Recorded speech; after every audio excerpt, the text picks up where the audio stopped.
Hello po, magandang tanghali po sa inyong lahat na nakikinig na online preaching.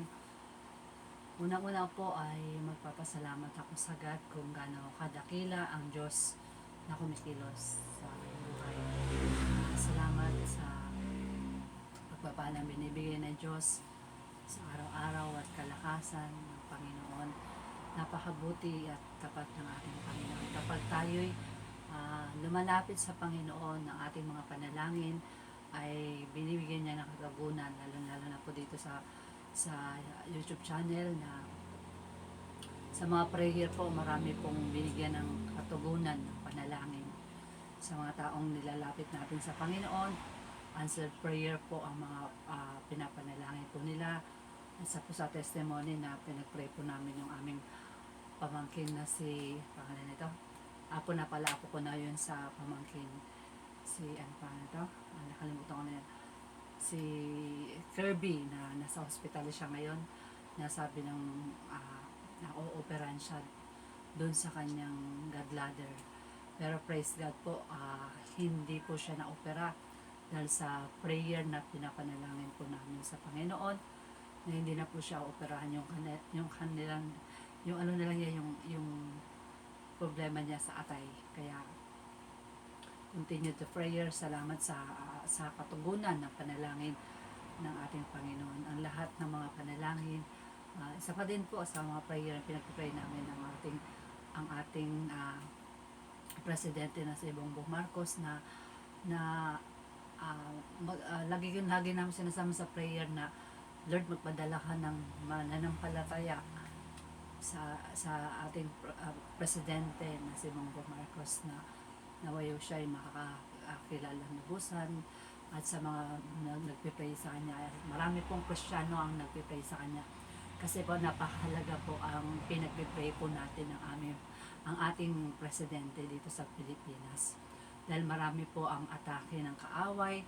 Pero kapag pinanghawakan ng ating presidente na si Bongbong Marcos yung faith niya sa Panginoon, hindi siya hayaan na Diyos na matinag. Tinitingnan ng Lord yung puso natin sa ating relasyon sa Diyos. Kaya marami po nananalangin sa ating presidente na si Bongbong Marcos. Kaya sila po yung lagi namin pinagpipray, ang family Marcos. Napakahalaga po yung pagpipray na ating presidente. Di ba po sabi po ng Panginoon sa mga salita niya, dapat ipanalangin ang mga nanunungkulan at igalang din ang mga nanunungkulan. Kaya napakabuti na dapat natin ilapit sa Diyos ang ating presidente sa pamamagitan ng pananalangin. Kaya praise God, lahat po yan na nabigyan ng katugunan ng panalangin sa pagtitiwala sa Diyos. Napakalaga po yung pagtitiwala natin sa Diyos. Yun po yung pinanghawakan natin sa ating Panginoon. Kaya napakabuti at tapat ng Panginoon. Maraming answer prayer na pinag-prepare din namin dito, Lord. Tulungan mo kami na tulad po kasi sa mga bata ko na tinuturuan ko po ng Bible School, tinuturuan ko ang mga bata na sabi ko, Lord, na gamitin mo itong mga bata na ito, looban sila ng karunungan, wisdom. Salamat po sa kabutihan ng Panginoon. Talaga po ang mga bata talaga nagkakabisado sila ng Bible verse. Hindi sila mahirap na turuan ng mga bata na ito. Pag sinabi ko na magkabisado sila, kakabisaduhin nila. Kaya salamat sa Panginoon na pinaghahalob sa kanila ng mga bata. Kasi lagi po namin pinagpipray yung tawag dito, lagi namin pinagpipray yung knowledge, ang mga bata magkaroon sila ng knowledge at wisdom. Yan po napakahalaga yung pananalangin. Tuturuan ko rin sila manalangin at magbasa ng Bible. Kaya binigyan ko sila ng mga Bible. Kaya salamat pala sa aming tito, ang aming pastor, na senior pastor na si Tito Arthur Duyan, na nag-donate ng Bible, ng Bible sa amin. Kaya salamat po Tito Arthur sa binigay mo pong Bible sa amin. Malaking bagay po ito para sa mga bata na mabigyan pa po ng mga ng Bible. Kung sino man mabibigyan namin, ay nagpapasalamat po ako sa iyo, Tito Arthur, sa binigay mo na blessing na Bible na mahagi ang salita ng Diyos. Ang si Lord na po ang magbibigay sa iyo ng pagpapala at kalakasan, Tito Arthur. Salamat po. Arthur Duyan po, yan ang aming tito. Kaya salamat sa Panginoon. At ganun din, pinagsalamatan ko, pinagpipray din namin yung sponsor. Lord, kung sino man, ikaw, Lord, ang magbibigay ng sponsor sa amin, Panginoon. Lagi ko pong pinagpipray sa Panginoon na matuloy itong gawain na ito kasi napakalaga po yung gawain na ito para sa mga bata. Sa panahon po kasi ngayon, marami na talagang walang naghanap sa Diyos. Ang mga bata talagang nasa makamundo na hindi nila alam yung Word of God. Kaya napakalaga po yung pagtuturo ng Word of God sa mga bata upang hindi sila mapariwara, upang hindi sila gumawa ng hindi kalugod-lugod sa Panginoon. Kaya salamat sa pag-ibig ng Diyos dahil inabot itong mga bata na ito. Kaya ini-encourage ko po kayo, kung sino pa po ang gustong pumunta dito sa amin sa gawain ng mga bata, sumali sa mga gawain ng mga bata, ini-encourage ko po kayo.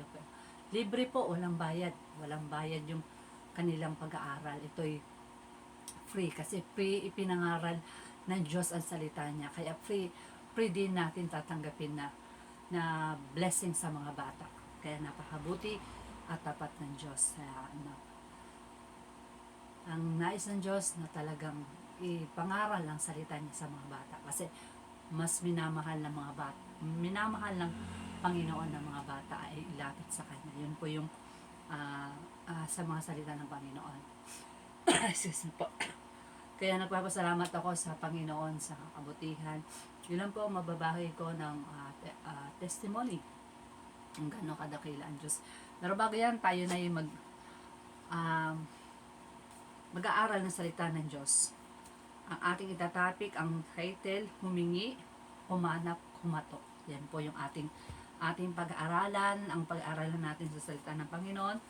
Dito po sa salita niya, sabi dito, sa Mateo 7:7 hanggang Mateo chapter 7, verse 7 to 8. Yan po, sabi dito,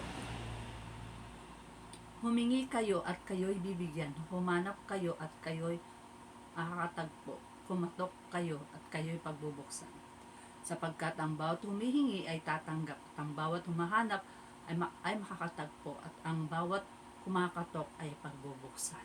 Amen. Pero bago yan, manalangin muna tayo. Tayo makuha. Tayo'y manalangin. Amang Diyos na makapangyarihan sa lahat na may likha ng langit at lupa.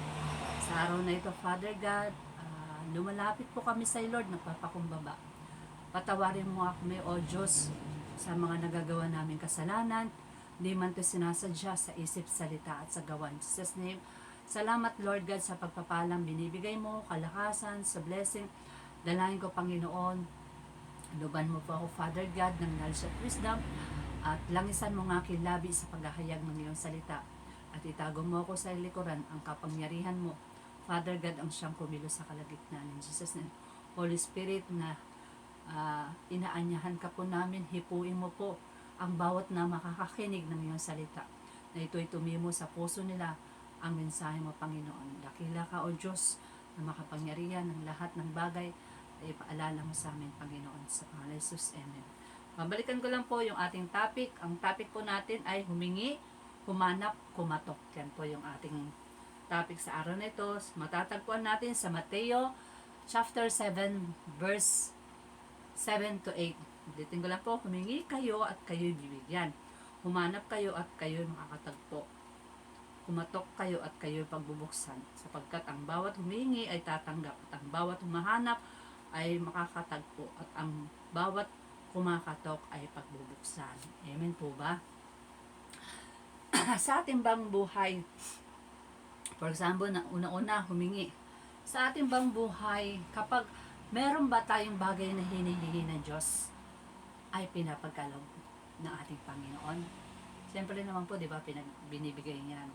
Meron, kapag tayo nananalangin, na-answer prayer kaagad yung ating panalangin. Kapag hindi dinudunog pa ng Panginoon ng panalangin mo, meron process pa, under process pa yung panalangin mo, waiting mo. May answer prayer kaagad na ano kaagad, nabibigay ng katugunan kaagad yung panalangin. Pero kapag hindi pa answer prayer, waiting ka. May perfect time na yung panalangin mo, gaano man yung katagal, piniproseso ng Panginoon. Kapag hindi will ng God, yung prayer mo, hindi kalooban ng Diyos yun. Kapag kinalooban ng Diyos yung prayer mo, ito'y will ng God. Pero kapag hindi will ng God, hindi ito kalooban ng Diyos. Amen po ba? Kaya napakalaga po yung tayo humihingi sa ating buhay, di ba, kapag tayo humihingi sa Diyos, binibigay ng Diyos. Kapatid, pagpapalang binibigay sa iyo ng Diyos, lubos-lubos, di ba? Amen po ba? Binibigyan tayo ng pagpapala ng ating Panginoon. Binibigyan tayo ng magandang bahay, magandang sasakyan, magandang buhay. Ang tanong, sa ating bang buhay, hinanap ba natin ang Diyos? Kaya matatagpuan natin yung mga papag-aralan natin. Kaya sa ating paghihingi, hindi lang tayo humihingi. Ang nais ng Diyos sa atin, magkaroon tayo sa Kanya ng relasyon. Lahat binigay na ng Diyos. Sabi na ng Panginoon, makamtan mo man ang lahat ng bagay dito sa mundo na ito. Pero kung wala ka naman relasyon sa Diyos, useless din lahat ng mga bagay na meron ka. Kasi lahat ng bagay ay pansamantala lang. Lahat ng meron ka, pansamantala lang. Lahat ng kasikatan mo, pansamantala lang. Lahat ng meron ka, panandalian lang. Amen ba? Amen po ba? Kasi lahat yan mawawala. Lahat ng meron ka mawawala. Sabi nga ng Panginoon, hubad kang sinilang, hubad kang haharap sa Diyos. Wala po tayong madadala. Amen ba? Wala tayo ni isang madadala. Mayaman, ang tao pag mayaman, hindi niya madadala ang kayamanan niya dito sa mundo na ito. Yung pagpapalang binigay sa'yo ng Diyos, dapat meron ka rin dito, yung blessing mo, kung ikaw yung pinagpapala, sobra-sobra ang pera mo, mag-share ka ng blessing. Kaya marami ako nanonood ng mga vloggers, diba po, namimigay sila ng mga pagpapala. Pero ang nais pa rin ng Panginoon sa kanila, magkaroon ng relasyon. Relasyon sa Diyos. Napakalaga po yan, ang relasyon natin sa Diyos. Amen po ba? Kaya sa bawat paghingi natin, tinutugon ng ating panalangin. Pero kapatid, kapag pinagpapala ka ng Diyos, huwag mong kakalimutan ang Diyos sa buhay mo. Dahil yung lakas mo galing sa Diyos. Yung buhay mo galing sa Diyos. Yung bahay mo, pag-aari ng Diyos. Lahat ng meron tayo galing sa Diyos. Kaya lagi tayo magpasalamat. Magpasalamat lagi sa Kanya. Kasi lahat ng bagay ay galing sa Diyos. Yung buhay natin, galing sa Diyos yan. Yung lakas natin, galing sa Diyos yan. Kaya huwag nating hayaan na lumalayo tayo sa Diyos, na hindi napapasalamat. Maliit man o malaki ang pagpapalang meron ka, magpasalamat ka sa Panginoon. Hindi ka lang sa nangihingi. Ang nais ng Diyos sa atin, tayo ay magkaroon sa Kanya ng tunay na relasyon. Sabi nga, makamtan mo man lahat ng bagay. Kung wala ka naman relasyon sa Diyos, useless din ang lahat ng mga bagay na pinag-ipunan mo, inuumpok mo, kung wala ka naman relasyon sa Diyos. Amen po ba? Kaya sabi dito, humingi. Sabi dito sa Mateo chapter 5 verse 6, pinagpala ang mga may matinding hangarin na sumunod sa kalooban ng Diyos, sapagkat sila'y bibigyan ng kasiyahan ng Diyos. Amen. kapag hinahangad natin ang pagsunod sa Panginoon, sa kalooban ng Diyos, tayo'y bibigyan ng kasiyahan ng Diyos. Amen po ba? Masarap po maglingkod sa Panginoon. Mahirap pero ang Diyos ang nariyan. Dumaan ka man sa mga pagsubok na nararanasan mo, pero kapag lumapit ka sa Diyos, tumawag ka sa Panginoon, bibigyan ka ng lakas ng Panginoon. Dinaan ka man sa apoy, dinalisay ka sa apoy, pero sa bawat pagsubok mo, ang Diyos ay nariyan. Wala kang ibang tatawagin kundi ang Diyos sa buhay mo. Amen po ba? Kapag sinusunod natin yung kalooban ng Diyos, tayo'y bibigyan ng pagpapala ng Panginoon. Pero kapag tayo lumalayo sa Diyos, lahat ng pagpapala aalisin ng Panginoon. Amen po ba? Next po, humanap. Kanina humingi, ngayon humanap. Sabi dito sa Jeremiah chapter 29 verse 13, kung hinahanap ninyo ako, ako'y inyong matatagpuan. Kung buong puso ninyo akong hahanapin. Amen. Sa ating bang buhay, hinahanap ba natin ang Diyos? Humahanap ba tayo sa Diyos? Hinahanap ba natin ang Diyos? O namuhay ka lang sa mundo na ito na hindi mo hinahanap ang Diyos? Kapatid, kailangan mong hanapin ang Diyos sa buhay mo. Amen ba?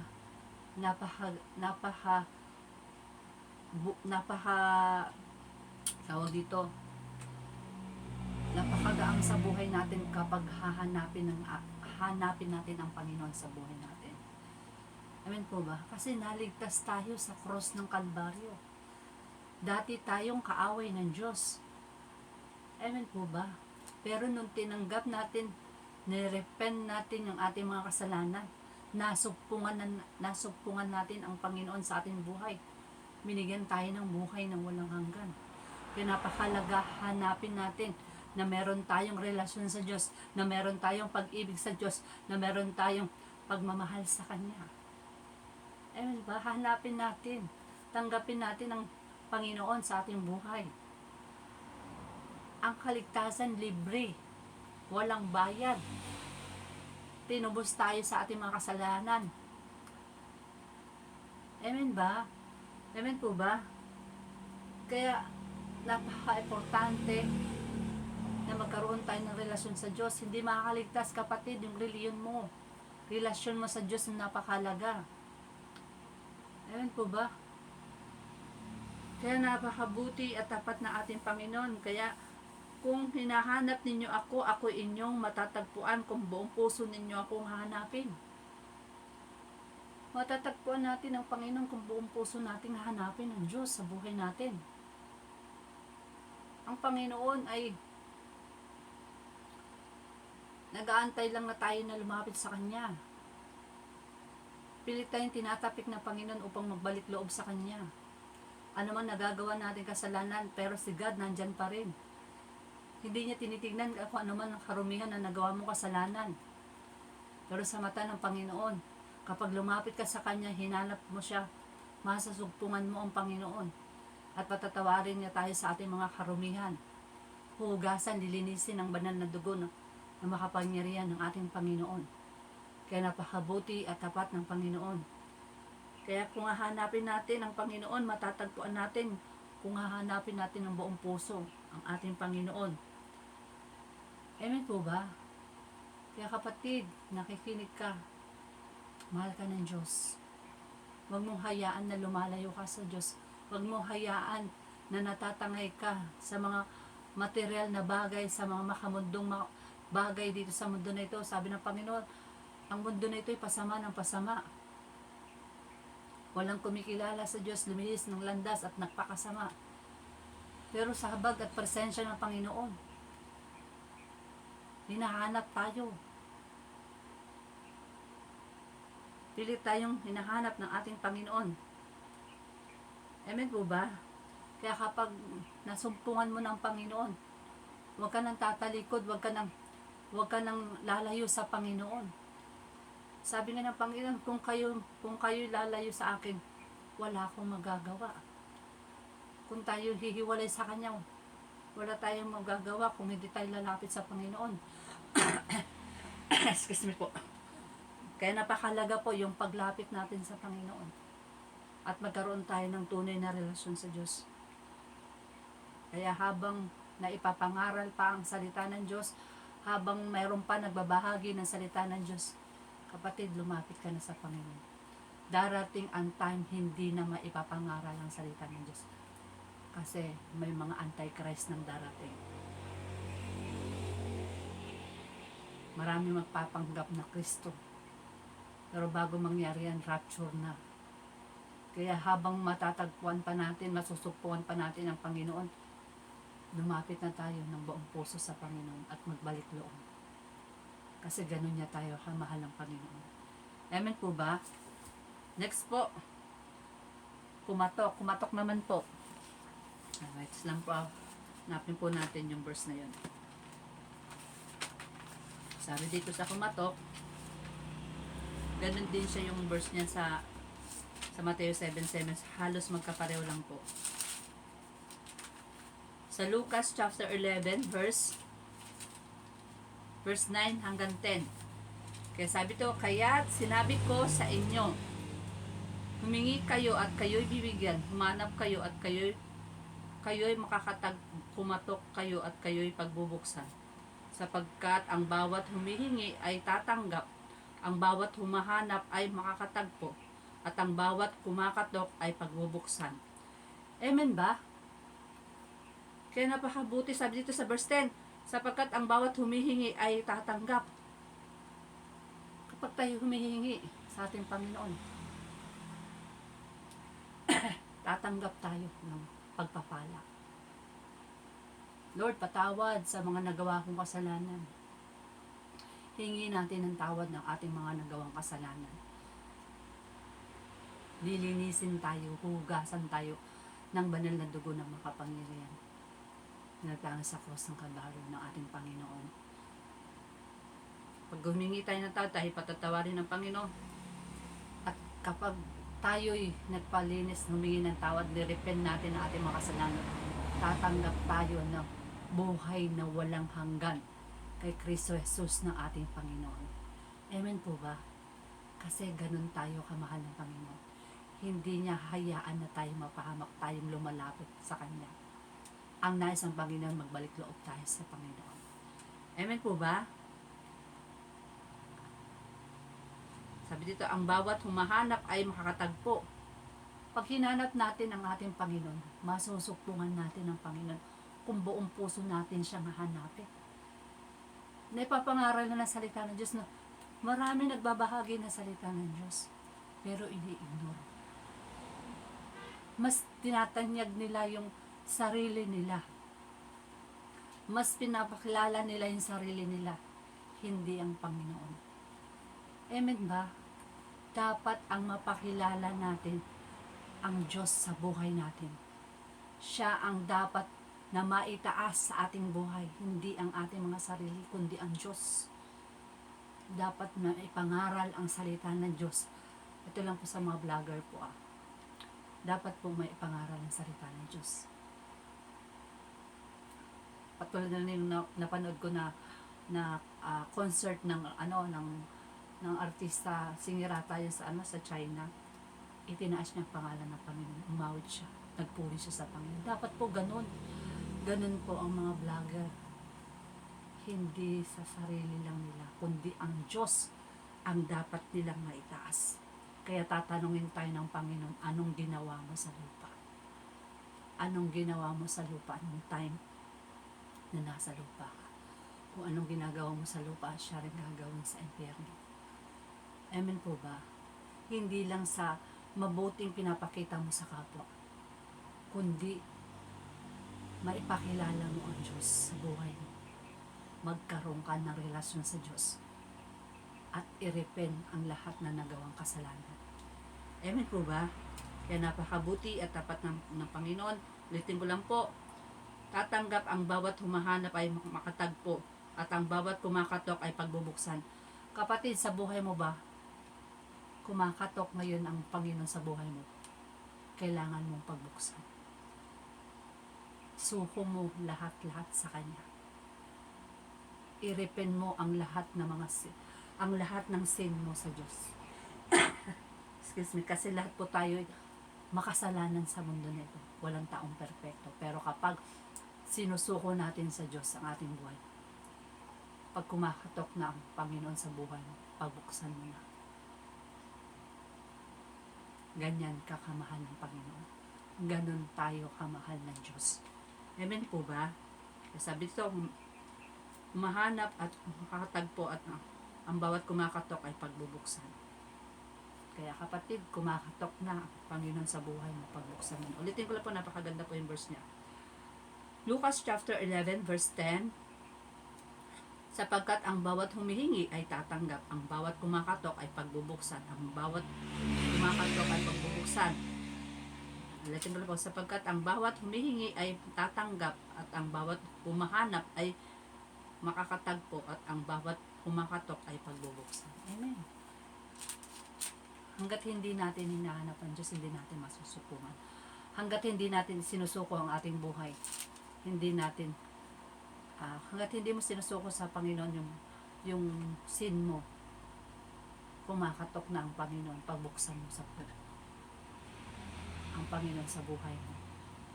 Kapatid, napahalaga yung magkaroon tayo ng relasyon sa Diyos. Hindi lang namuhay ka lang sa mundo na ito na walang relasyon sa Diyos. Napakahalaga po ang magkaroon ng relasyon sa Diyos. Lahat ng bagay na meron tayo ay pansamantala lang. Lahat ng mga ari-arian natin ay hindi natin madadala. Kaya kapatid, mahal ka ng Diyos.